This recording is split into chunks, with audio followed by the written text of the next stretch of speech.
You probably don't know me. My name is Joshua Applegate. I work with so many different clients and typically I build lifelong friendships. The people I get to work with are super passionate about what they do and they're very conscious about how they use their time. Now, I got to work on a very cool project with actually somebody who's in my family. You could say that creativity and entrepreneurship run super deep in our family. We would much rather work for ourselves. He owns his own business working on custom, handcrafted motorcycles while offering many other services in the motorcycle community. He's a pretty cool dude. Meet my Uncle Jeff. I'm Jeff Stevens from GODFFERY'S Garage. Some people have said that I'm the best kept secret in the vintage motorcycle business.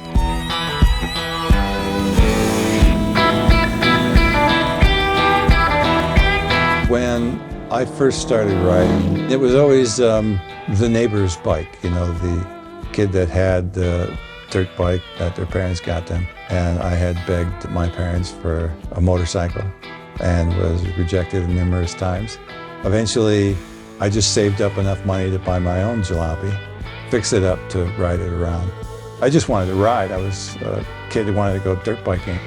And the process of learning how to work on the bike became something that I didn't expect that I would enjoy as much.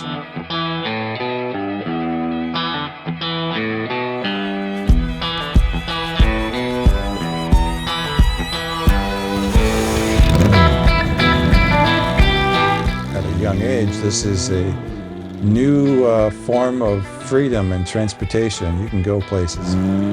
After I got a street bike, it was this feeling that you balance and lean with the bike, you're flowing with it. You're literally out there in the open, sharing the environment with the rest of the world.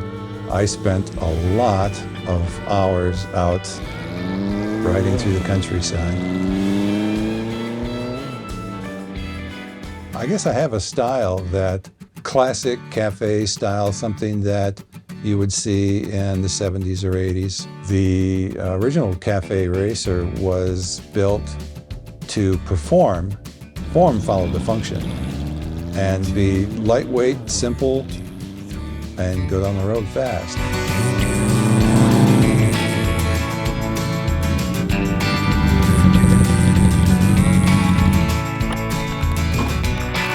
A motorcycle is really, in my opinion, an extension of the person.